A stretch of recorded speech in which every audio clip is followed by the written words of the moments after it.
What's up, y'all? Welcome back to an episode of Clapback Culture.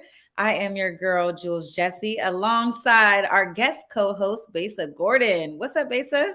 Hey, how you doing? Hope y'all doing mighty fine. Yes, honey. Welcome. Are you getting your AirPods together over there, girl? I gave up. So what I did was I just connected them to my phone in case my phone decides to be disrespectful. Listen, I put my phone on airplane mode if people try to be disrespectful. Y'all, my chats are blowing up right now. If you haven't heard or been on social media, we have some unfortunate news that Kevin Samuels, the relationship influencer advisor, has passed away. And so very random. We're still waiting for more confirmation reports to come through. But sad story, and also sad to see so many people trolling in the comments section.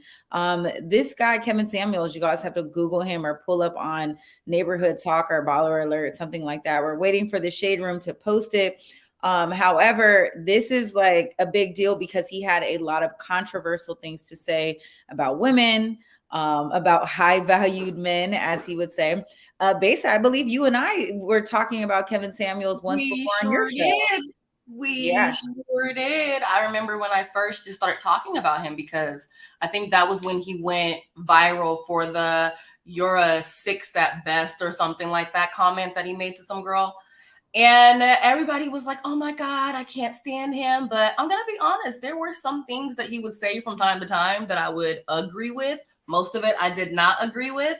However, like Jules was saying, if you type in Kevin Samuels on Twitter, if you go on to like any of the websites that are talking about it and you go on the comments, it's weird that there are more people literally rejoicing. I seen someone actually grab a GIF of someone twerking that he was gone. And I was like, I've never seen anything like this before. This is kind of, I don't know, it's a little disturbing if I'm honest. Yeah, it's dark. I mean, I agree. I'm looking in the comment section. Healing Broken Wings says people love to hate, especially when you have your own thoughts. Kevin Samuels definitely left his mark in terms of just things that he had to say. And again, you know, he's an online influencer. He has 1.2 million people who follow him on Instagram. So somebody was subscribing to the things that he had to say. And I'm with you, Besa. There were plenty of things that he said that I do agree with. I think he just was so raw, uncut, and unfiltered that it didn't land very well for a lot of people. But I mean, again, he did have a lot of things to say that I have to agree with. So moving on, and rest in peace to Kevin Samuels, you guys. And please don't troll the comment section, you guys. Like, this guy still has a family. It's one thing to have, you know, to be an influencer, but people have friends and family. Please respect people's friends and family and chill out. That's crazy. Yeah, because influencers are real people too. So they are. They have real family, real friends, people that actually love them. And sometimes it's like the influencer that you see is just like a very small part of who that person is when you actually know them personally. So yeah. All right. Well, let's go ahead and jump right into the show, you guys. Welcome to another episode of Clapback Culture. Like I said, Besa is filling in for Mike Davis tonight, and we're just so glad to have you, my good queen of Converge sister. Hey. Happy to have you here. There's some crazy stuff jumping off in Seattle. I saw this report, and I was like, okay. It's so wild out here. I'm not going to front. This is a crazy story. So there's some chaos that happened at a Seattle encampment. I'm not sure if you heard about this beforehand. This is probably like big local news, but it also made national headlines. So I'm going to tell you a little bit about it. We do have a clip. There's a bench warrant that has been issued for the arrest of Arius Beckett Sumpay, aka Lady Gangsta. Shout out to her. But the King County prosecutors have charged the 28-year-old with first-degree assault. She's accused of stabbing a man several times with a knife over an alleged dispute over a tent involving a fellow encampment resident. Let's take a look. Scenes of violence on the streets of the Emerald City. The Spotlight has obtained video of a wild stabbing that led to an AK-47 style rifle being fired in a Seattle homeless camp. Take a look as a van pulls up to drop off food for the people who are living in tents on 13th Street, just north of Dearborn, between the Goodwill and Public Storage building. The guy bending over to pick up food is David Charles Burchak. His wife has been having issues with a woman named Arias Beckett Sumpay, better known on the streets as Lady Gangster.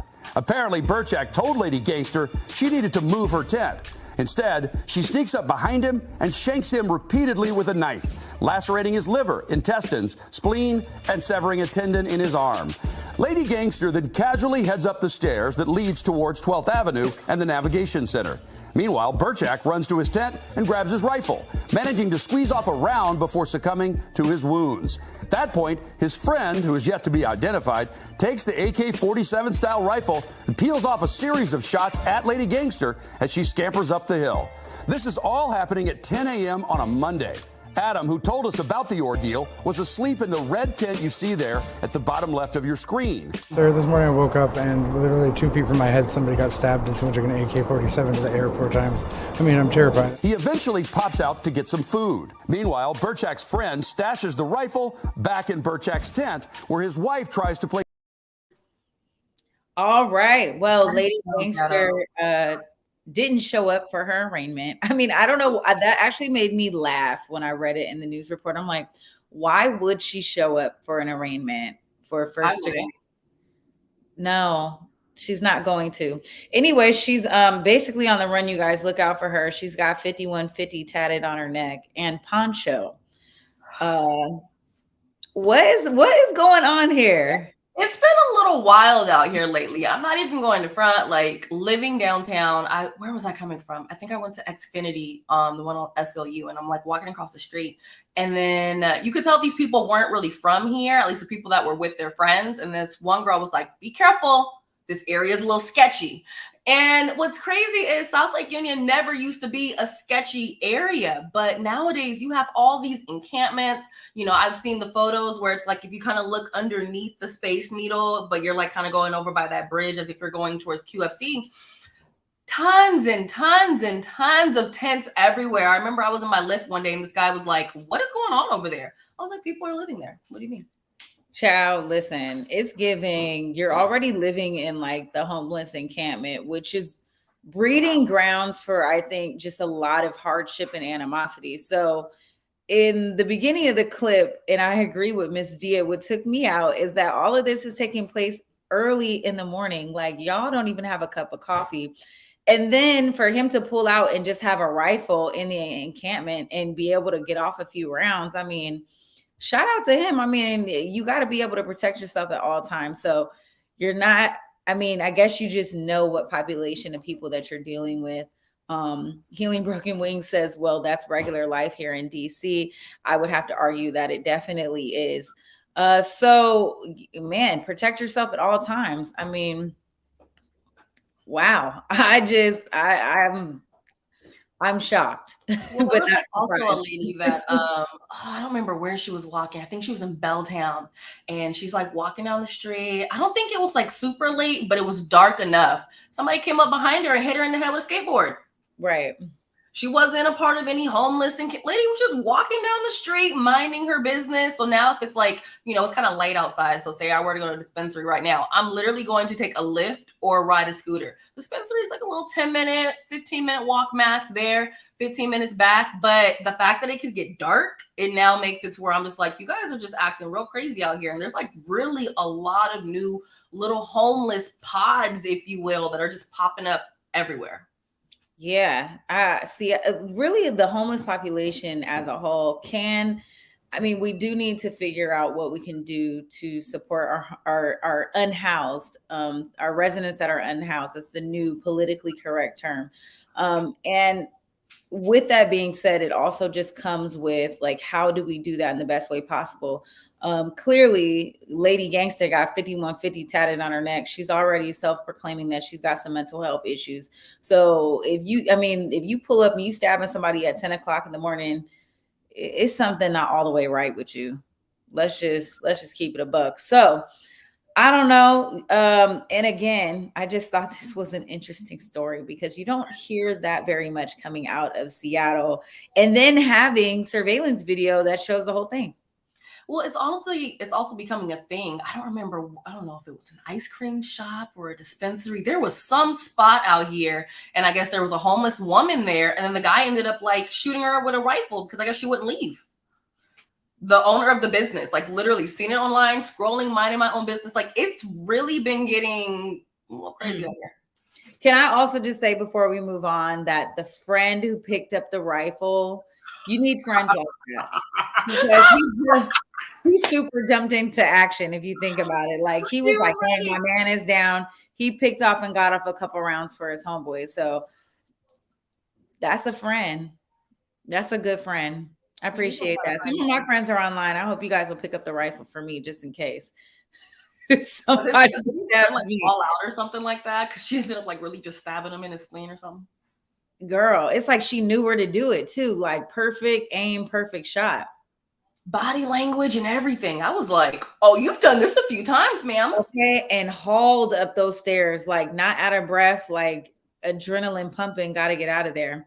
Mm-hmm. All right. Well, anyway, we got to get out of here to our next story. I am such a nerd, and I'm probably the only one who's like super incredibly excited that the White House Correspondent Dinner is back, baby.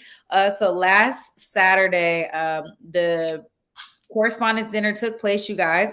And despite it being gone for a number of years due to the pandemic and the Trump administration putting just a damper on there because Donald Trump didn't want to go to it and he snubbed it. And he snubbed his administration to go anyway. It's back, and people are saying back better than ever. It was actually really difficult to get in this year.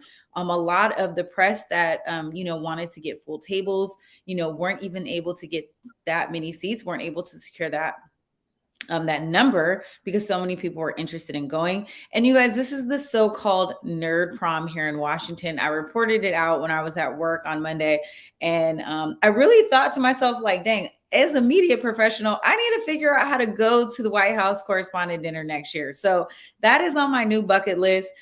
Trevor Noah was the comedian that took the stage. We do have a clip of him letting off some jokes.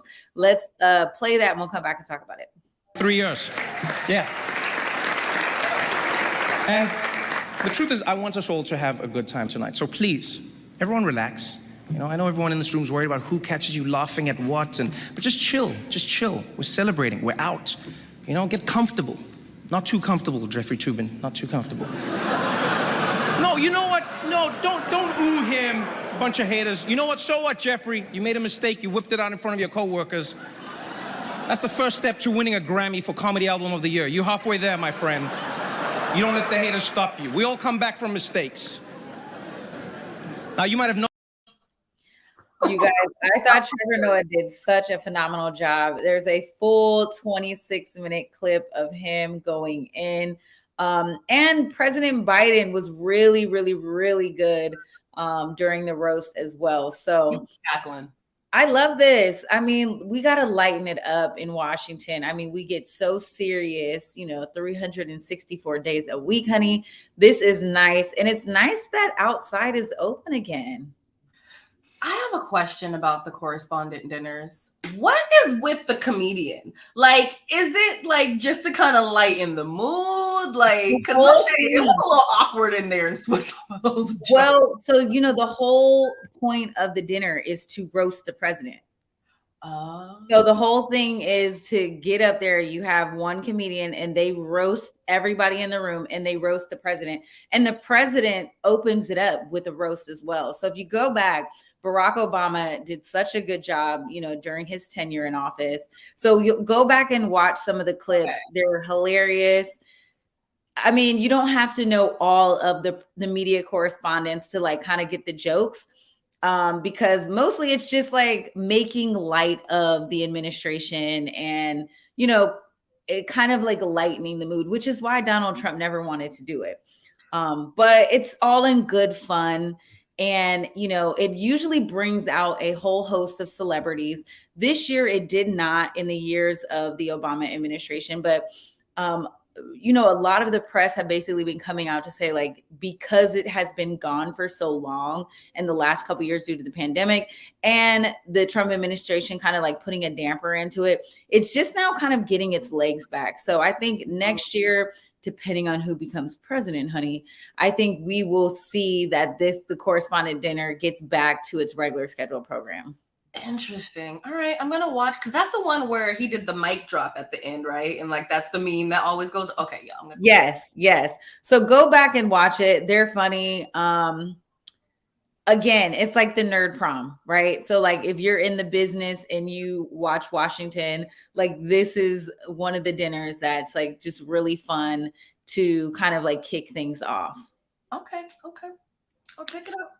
All right, you guys. But Trevor Noah was such a good pick. I mean, come on. Like, who doesn't like Trevor Noah? Some good news and a turn of events for Brittney Griner and her family, you guys. The State Department is now changing their strategy and working to get her free. The U.S. government is considering that the star is being deemed wrongfully detained in Russia and is signaling a significant shift to get her back home. So this is great news. In a statement from the Department of State, they say the welfare and safety of U.S. citizens abroad is among the highest priority of the U.S. government. The Department of State, has determined that the Russian Federation has wrongfully detained U.S. citizen Brittney Griner. So, whole new strategy. We know that they have been trying to keep it very light, not really giving this a lot of media coverage because they wanted to basically see, you know, what was going to happen, and they didn't want to add any more fuel to the fire on this. But they're changing their tune. And in an official statement, they're designating that the U.S. government will no longer wait for the case to be tried or to play out in Russia, and that they're going to move forward with negotiations to get her returned back to the United States.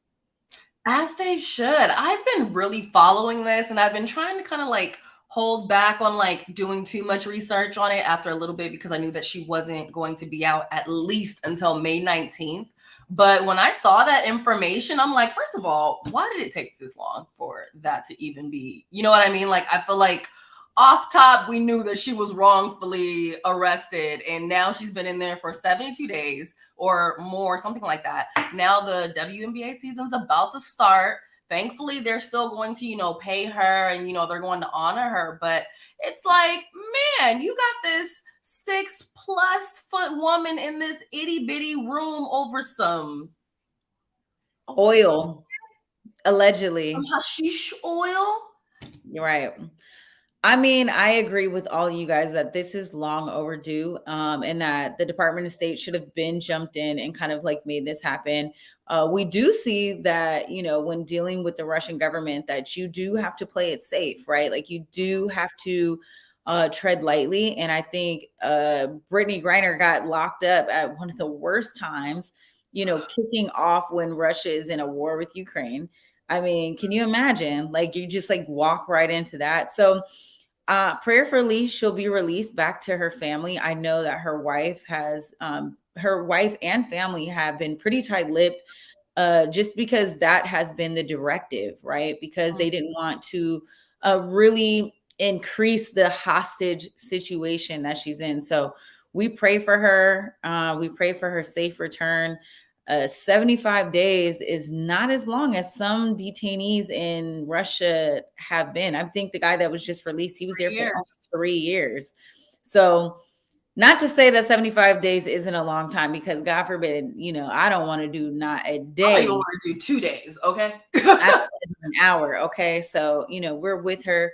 You know, and again, I shared the sentiments of her wife and family. Like, you do not want your loved one to be away from you in any capacity, especially in like a hostile kind of environment. So I'm just glad that they're really pushing to get this done.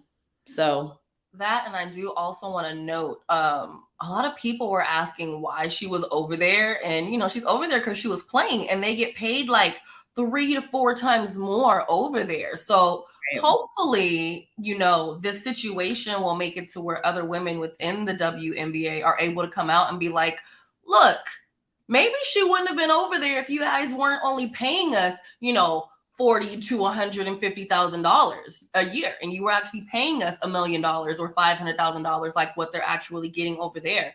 It's super unfortunate that they do have to put themselves in these crazy situations just to actually make ends meet, when it's like, this is my off season. I should be at home. I should be with my wife, enjoying my family, living my life. But no, they don't make any money when they're here in the States. So they have to go across the water, and things like this end up happening. So hopefully when she does get out, there is able to be a conversation of getting more money to these WNBA players.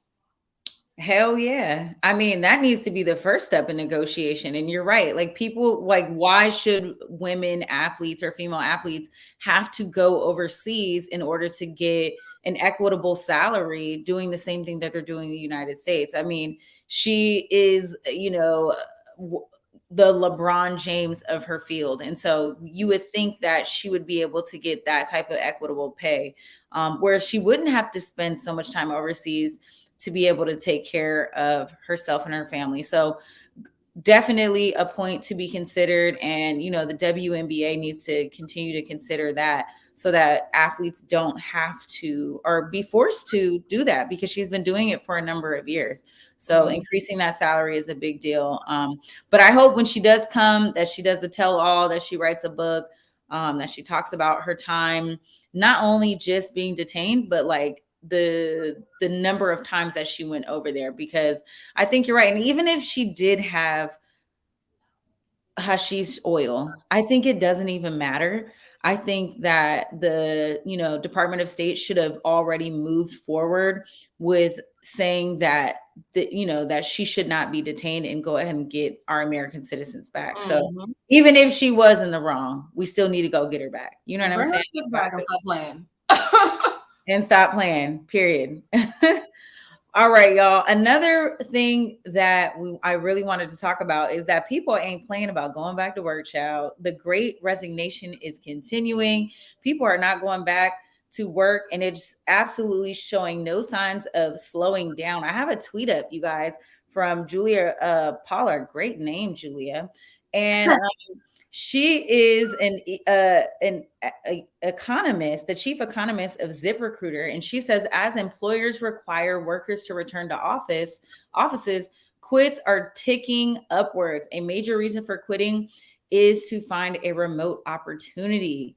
Y'all, let me tell you, baby, that is how I'm feeling. And that is a lot of the conversations that I've been having around. People are looking for remote opportunities. They do not want to return back in office. And guess what? It doesn't have anything to do with COVID.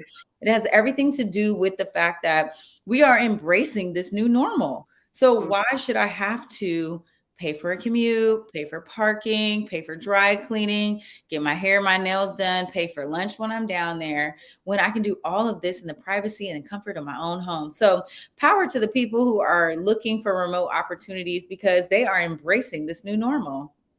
No, same. Like, even with me, every once in a while, I have to go into the radio station for like a meeting here and there, but I really only have to go in once a week.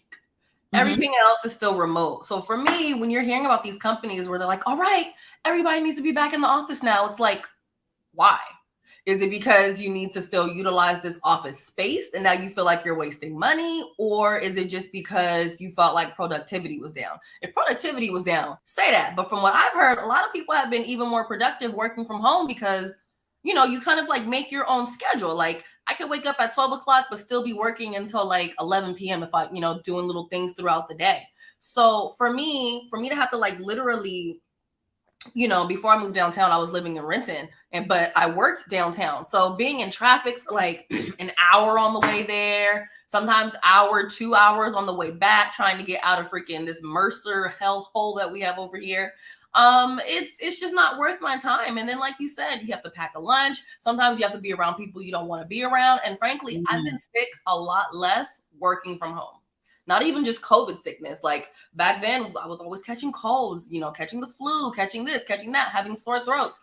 I don't really have those issues these days because I'm not around people like that. I'm one of the people, I'm like very few people out here, but I never got COVID and I still haven't gotten COVID.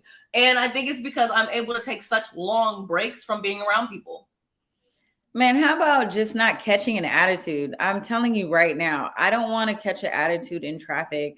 It's just so inconvenient. And I'm embracing the work from home. We are actually back on a hybrid schedule. So we only work 2 days in office and 3 days work from home. And I love it because you literally can work from anywhere. I just don't feel like working in a particular office space should determine my level of productivity. Mhm. And to your point, I think a lot of the reports are showing that people are more productive working in spaces that they are, more comfortable in. If I can sit and work in my pajamas, I'm going to be a lot more productive than putting on that business suit, brother.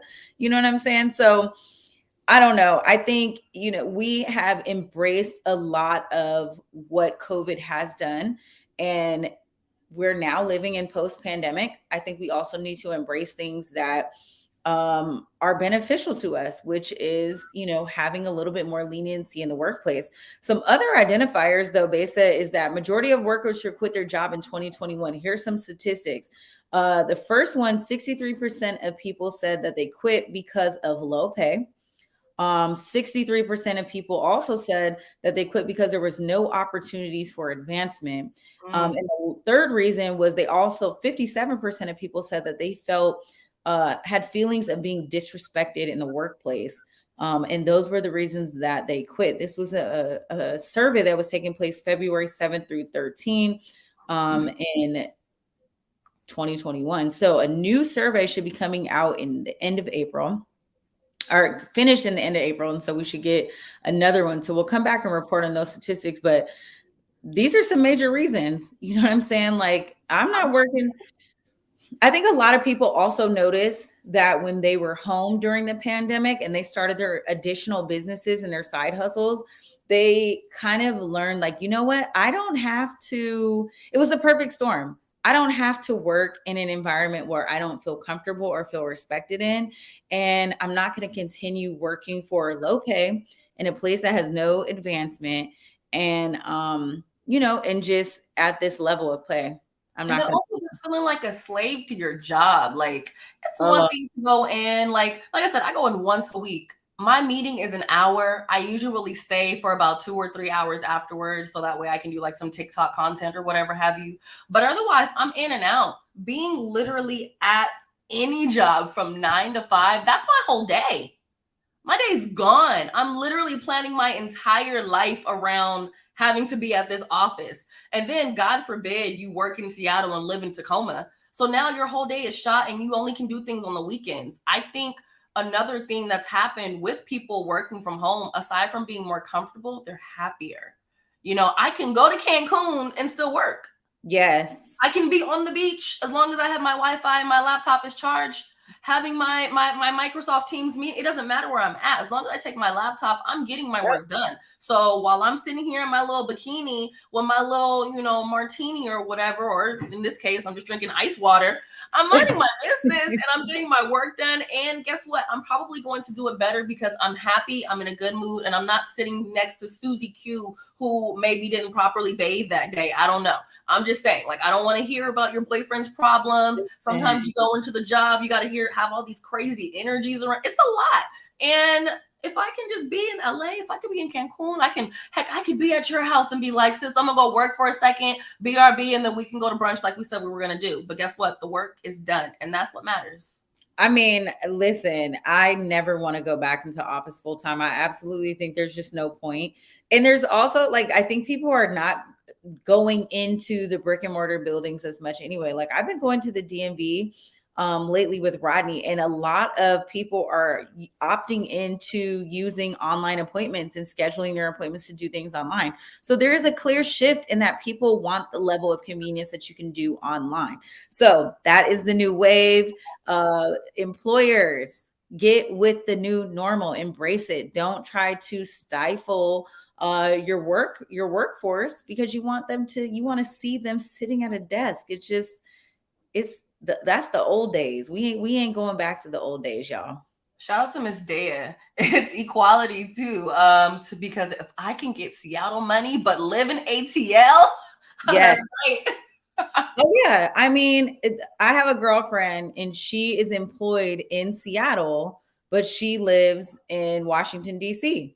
And so imagine if you were working, let's say you had a district-based job, you were employed by the, district government or the federal government, and you lived in Mississippi where the cost of living is way lower. Okay. Like you're doing what you want to do. Or like to your point, if you want to travel, like even if it's not like going to sit somewhere on a beach with a martini, what if you just want to travel? It's like, hey, these last couple of days I'm working remotely and I'm going to go to Las Vegas and hang out with my mom. And so when I get off work and get offline at 5:30, I'm like, boom, already in the room with my mom, Yep. So just some things to consider for people who are employing people, we ain't ready to go back to the office. I do feel bad for the hospitality and tourism industry because, some of the restaurants downtown and stuff are not being patronized. And so I think it's an economy thing and boosting the economy. And they want people to go back downtown to kind of stimulate that stuff. But honestly, listen, I can't afford it with inflation anyway. So I'm good. And then I got Instacart, Uber Eats. Look, unless I want to be around people, I'm just going to order the food and take it home. I'm okay. Okay, that's good. You still stimulating the economy. We appreciate that. All right, y'all. Well, let's take a quick break. But when we come back, we have got to talk about Dave Chappelle getting attacked at a comedy show. Stay tuned. When the pandemic hit, it did affect me. As a barber, I had my own personal reasons why I didn't get vaccinated. At the time, I didn't check the actual source. I thought the vaccine was developed too fast, but I was talking to a doctor and he was telling me more about the vaccine and what it can do to protect us and our family. I wanted to get back to that once was, right? I do feel safe knowing that I am vaccinated. I just hope what I'm saying is reaching into people's heads to know that this is the best decision for all of us.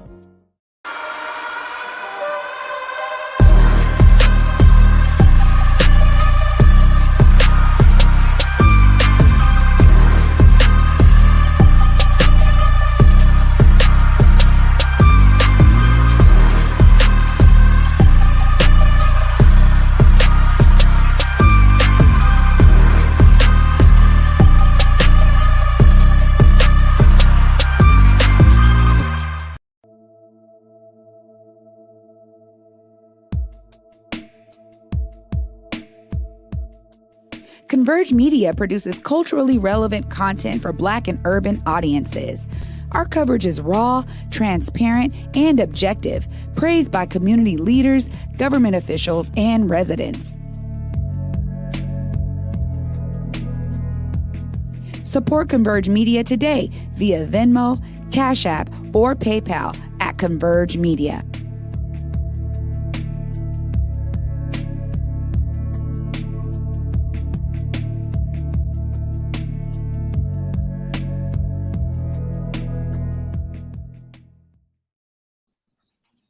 All right, y'all. Welcome back to Clapback Culture. In case you missed it, we have Besa Gordon taking over for Mike Davis tonight, and we're so glad to have you. Okay.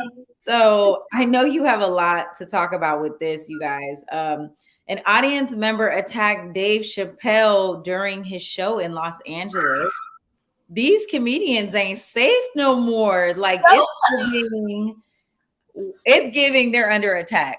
That's what it's giving. But you guys, an audience member, it happened on Tuesday night while he was performing at the Hollywood Bowl in LA.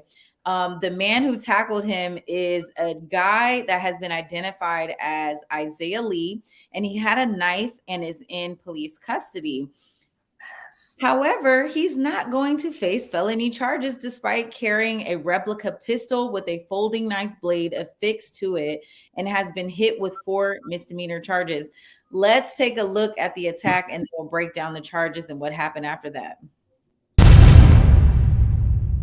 Behind me on the DJ table is one of the most prolific producers that hip hop has ever presented, the mighty Mad Lib. Ladies and gentlemen, make some noise for hip hop history.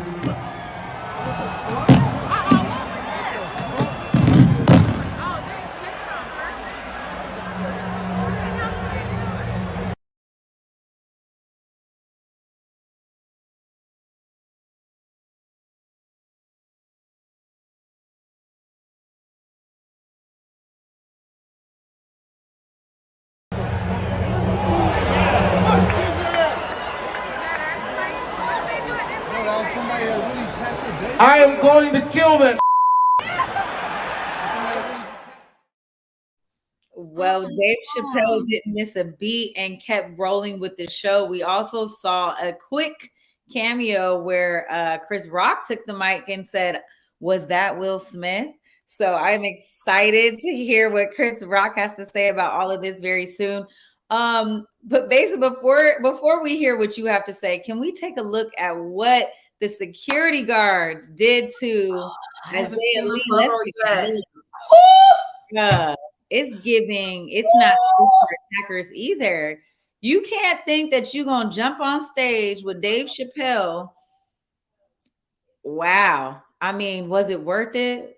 It couldn't have been worth that. Let's go ahead and see the weapon. I don't know how he ended up getting this in there. So it's a knife. The blade is affixed to the end of this replica gun. And then the smaller picture just shows how the blade will tuck in. So it's not a real gun. But how the heck did you get this into the venue? And this is a Netflix event. Like, First of all, I'm disturbed. Very much so. I waited this whole time. Like, I heard about it and I heard how his arm was over here looking like a twisted up chicken leg. So I was like, damn, eyeballs damn near hanging out. I didn't see the photo until this very moment. That's why I'm like, whoa. You hadn't seen it. I hadn't seen the photo. Like, this is my first time seeing the photo. Oh, let's put the photo back up, you guys. Let's put the photo back up so you guys can see. Oh yeah, they wasn't playing with that man. Oh my God. Isaiah, they were not playing with you. You came for battle. I think it's hilarious that the police have also handcuffed the arm. Like he ain't doing, the arm is broken and dislocated. Like, they didn't even handcuff the arm. They was like, no, you really tried it, sir. Well, that, and also somebody's getting fired because, you know, like you said, not only did you bring in a knife, you brought in something that literally looks like a gun. So did he sneak in at that point? Because I'm pretty sure he couldn't have gone through security with that. Like, he had to have like snuck in through a side door. Like, I'm not saying that somebody might have paid it to sneak in or something like that, but it doesn't make sense for this to be a Netflix event. The kind of security that you're going to have at a Netflix event with a Dave Chappelle. I know Chris Rock definitely had security in there. So it's like, I feel like Jamie Foxx was there. There was a lot of celebrities that were in there that night. So for this man to somehow, some way, not only get in there with that weapon, but also somehow be able to get in on that stage, I'm not trying to say it's an inside job, but something isn't right here. Yeah, it does smell a little off to me. One of our viewers, Arlo, is saying that the Hollywood Bowl notoriously has very light security. So that's interesting. And maybe, lends itself to why Isaiah Lee was able to get this in, because it is disturbing, right? Like, we're getting to a point where we can't even go to some of these big events without feeling unsafe. It's interesting because I had that thought when Something in the Water came out, and I was just like, it's not even COVID anymore that's making me feel uncomfortable. Like, I'm just not sure how I feel in being in these big arenas anymore to participate in some level of entertainment and not really feeling safe and feeling like, I'm telling you, this Travis Scott stampede at that concert and all those people dying and being injured, it's like, I'm traumatized from that. And then you see, like, even at the Oscars, like, people are threatening at the Oscars. Like, I'm not saying like I'm worried that, Will Smith is this big bad wolf, but at the same time, we're also in a time where it's like, Will Smith slapped the shit out of Chris Rock at the Oscars. They didn't have any security. They didn't make him leave the show, and then honored him thereafter. He honored him thereafter.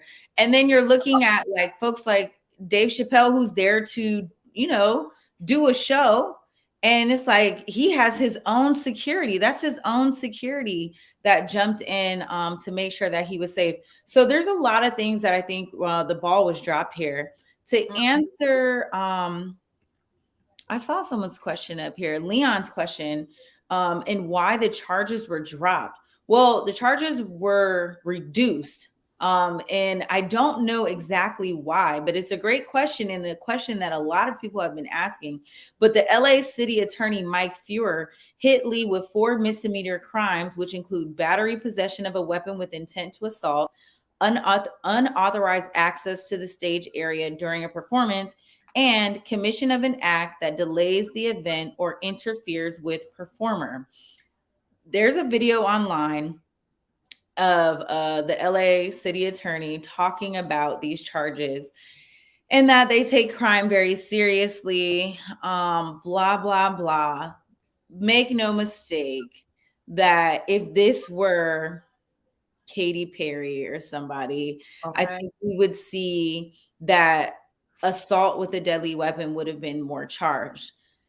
I don't know. I mean, I don't know if I'm necessarily looking for him to have like bigger charges or stronger charges, but this is a big deal. I mean, and caught on camera. What if he did stab Dave Chappelle? What if he had killed Dave Chappelle? Like, I just want better security protocols, because my thing is, if you can somehow sneak on stage with Dave Chappelle up there, I know you can sneak on stage when I'm up there.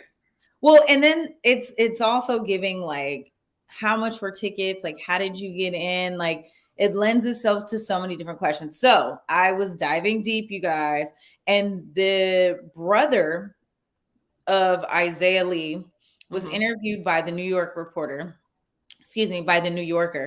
And in that interview, the brother of the wannabe rapper, as they say it, because Isaiah Lee's a rapper, he says that his sibling had no prior beef with Dave Chappelle, that he didn't know any reason why his brother would have done that.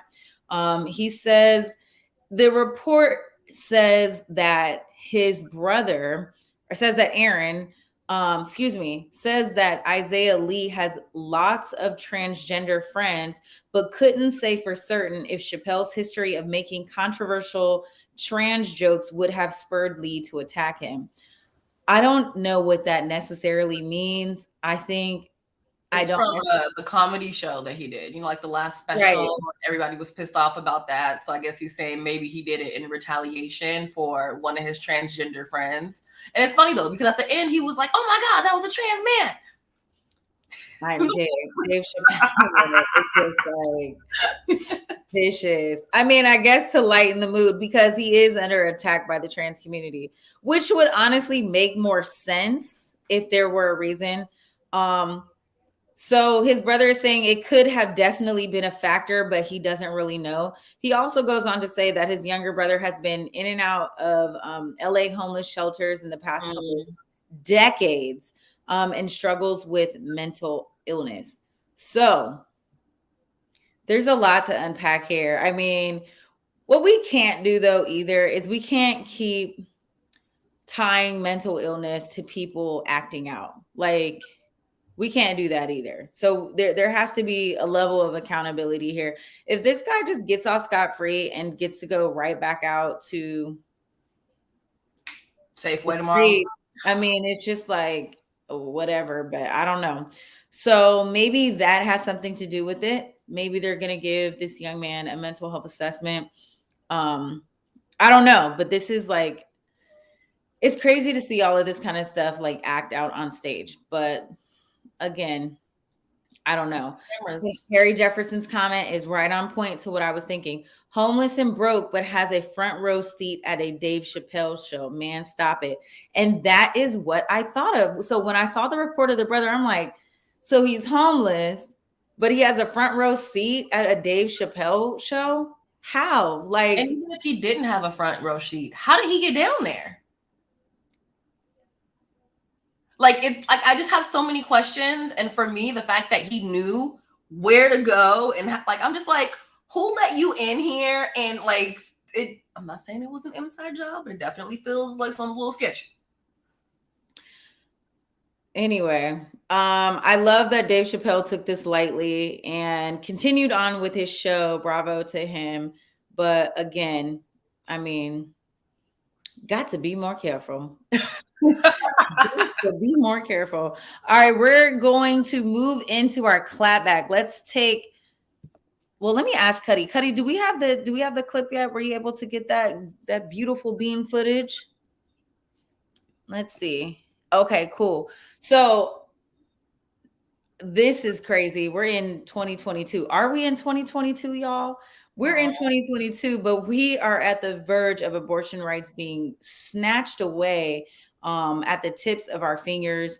The U.S. Supreme Court had a leak, okay, that their opinion draft of Roe v. Wade was to be reversed. Like, how, Sway? I don't know how we got here, but we do have a clip, just a short one of Elizabeth Warren down at the protest. Let's take a look. And Democratic lawmakers have been joining protesters in front of the Supreme Court here today. Senator Elizabeth Warren spoke to the crowd just moments ago. I am here because I am angry, and I am here because the United States Congress can change all of this. Yes. I have seen the world where abortion is illegal, and we are not going back. NBC News. So I wanted to play that, Besa, because I think it's important that even if the Supreme Court finalizes this stupid ass decision, it makes no sense to me because abortions will never stop. I mean, a lot of people came down to the protest with hangers because I remember my grandmother having conversations with me and my cousins and, around my aunts and talking to us about how they would do these kitchen abortions and, how dangerous they were and how there was just like one mother, or one community, one auntie in the neighborhood that like had this job. And so this ain't gonna stop. The home remedies are gonna kick in. Chip, to your point, the day after pills are gonna rain from the internet. I saw another article about abortion pills like being sold online. And so people are just gonna look for other avenues. And so rather than banning abortions, we should just be looking into how to continue to make these things safe so that we don't have people dying. Well, my thing is, who asked for this? Right? Like who took their day off and went picketing and was like, reverse Roe v. Wade? Like, who asked for this? Like, and then furthermore, the people that are trying to vote this in, most of them are men, and then the other ones are old ass women. It's like, sis, you couldn't even have a baby right now anyway. So the audacity of you to tell me what I can do with my limber 32-year-old body. You know what I mean? Like, I've never been pregnant. So I've never been pregnant, miscarriage, no, I haven't done that. But at the same time, who am I to tell anyone what to do with their body? Especially if I can't do it myself. So for a man to tell me what I'm going to do with my body, for some lady in her 60s, 70s who can't do what I can do with my body now to tell me what I can't and what my kids can't do, ma'am, the audacity, the balls, the disrespect, like you said, are we in 2022 or are we in 1982? I just really want to know who asked for this and why. Listen, I mean, I think you're totally on point with who asked for it. And it's, white men and when women with an old uterus who can't do nothing about it. I mean, we have a conservative Supreme Court, which is why, getting the appointment of, Justice Ketanji Brown Jackson is so important.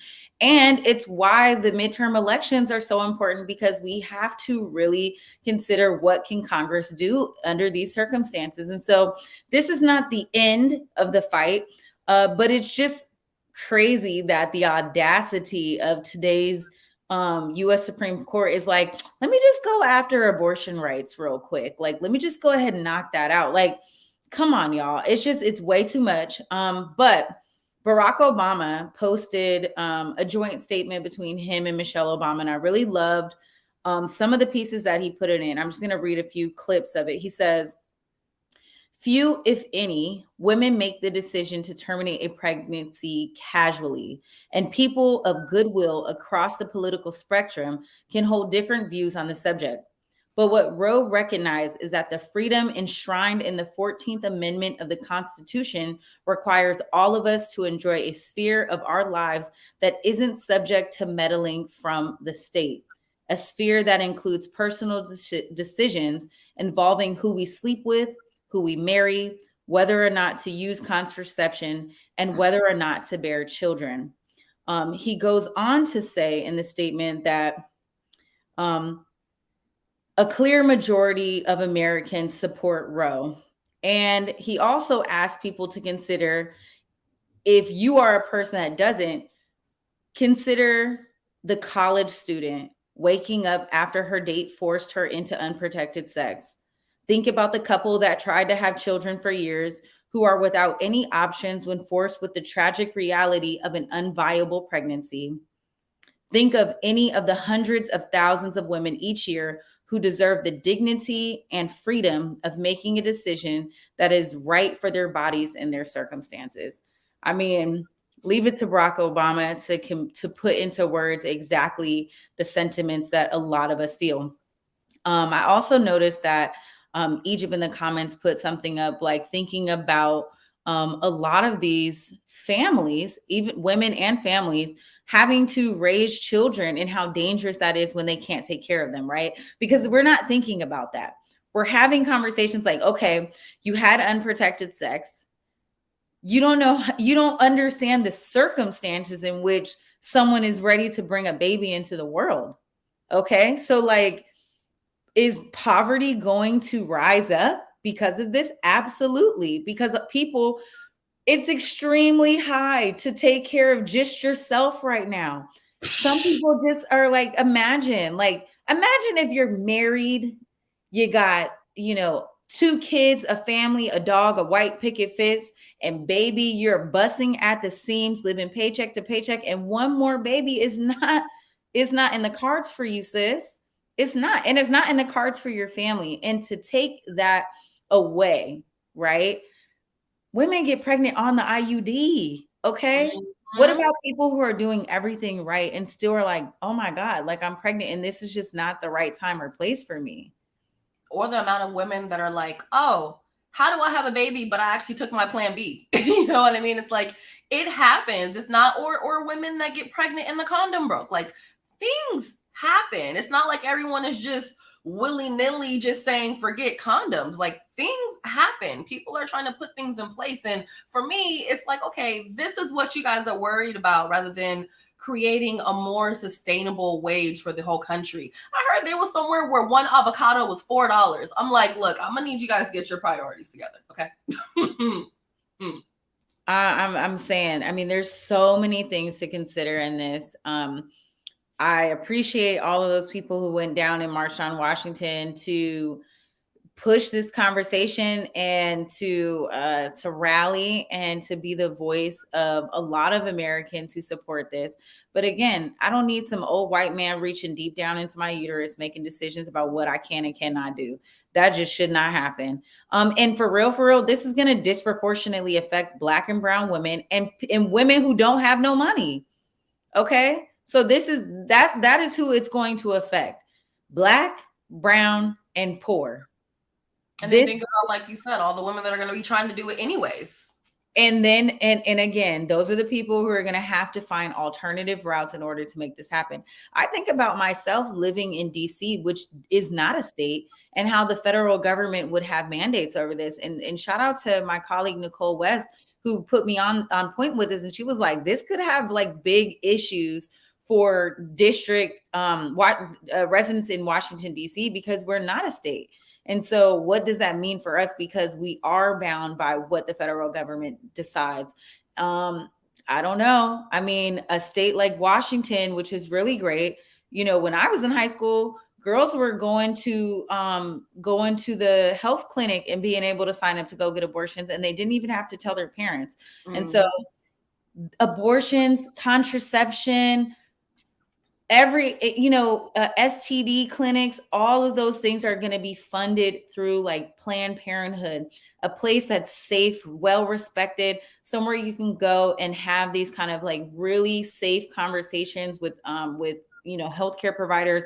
all of that stuff is going to be defunded. So it's not even just this idea of like, you can't have a safe abortion, but it's also going to pull that funding away from organizations like Planned Parenthood that, you know, do offer services like that, but also additional services that women do want to participate in. So it's like, okay, like, can we get free birth control? Like, are we still going to get birth control? What about people who don't want to be on birth control because of fibroids or ovarian cysts or all of that stuff? It honestly messes with like the chemicals in my head. So it's like, it's just too much. So I literally cannot take birth control. I saw this girl on Instagram, and she posted that she had 21 fibroids removed. Okay. And it is directly tied to being on birth control. Like, y'all stop putting your kids on birth control from like 14. Imagine being on like birth control from like 14 or 15 all the way to like 25. That's a long time to be feeding that medication and changing your hormones in your body. Like, it's not healthy. It's not healthy. And I'm not saying abortions are like a method of birth control, but what I'm saying is like, listen, if you're practicing safe sex as safe as possible with condoms, you have a few slip ups, you get pregnant, whatever the case may be, you should be able to have an alternative form of contraception, and abortion is a legal right that all women should be able to have access to, point blank, period. And do you know if it's true? I was watching, I want to say his name is The Lead Attorney on YouTube, and he was saying there's like 24 or 26 states where if it really fully is reversed, like instantly, that is the rule that's there. Like there's other states where it's like, okay, we can decide what we want to do, but there are apparently some states that literally have something in place in case this ever happened to where it's like an instant thing where it's illegal. Well, and again, and that's why I was saying, well, to answer your question, yes. And also moving forward, which is why we have to look at our state officials in Congress to really act, right? And so again, the midterm elections, we just watched what happened in Ohio. Like, we have to get these, I hate to say that, but we do need to get the conservative population out of office because they're changing stuff left and right. And it's too much. This is impeding on our constitutional right. Like, we need to dismantle the filibuster at some point so we can kind of get some bills voted in to protect the rights of women, to protect all of us. Like, this is getting outrageous. Like, we're just beyond the point of no control. So I don't know. We could go on for hours and hours, but that's our show, y'all. We're at the 11 o'clock hour. Oh, excuse me. I'm on the East Coast. It's the 8 o'clock hour. All right, Besa, when you are not here on Clapback Culture, where can they find you?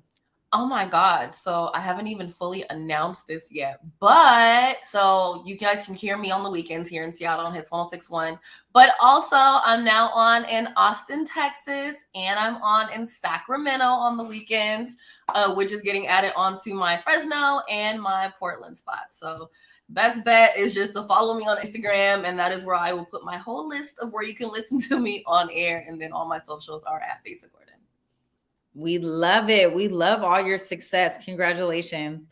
Well, y'all, that's our show. When I'm not here, you guys can find me on Instagram and Twitter at Treasure of Jules, and on TikTok, y'all. I'm on TikTok finally. I know. Listen, I'm not a good TikToker, but I'm going to figure it out. I'm actually just scared to get addicted, but I'm on TikTok as Treasure of Jules. So pull up and follow me there. Until next week, that's our show. I actually will not be here next week because I'm going to be in Cabo for a bachelorette weekend, honey. So I will be taking the week off, but you guys will be back with Mike Davis and maybe even Besa if we can get her back to fill in for me. Maybe, man. Me and look, anytime I fill in, it just always works. We'll see. All right, y'all. That's our show. Thanks for tuning in to Clapback Culture. Peace.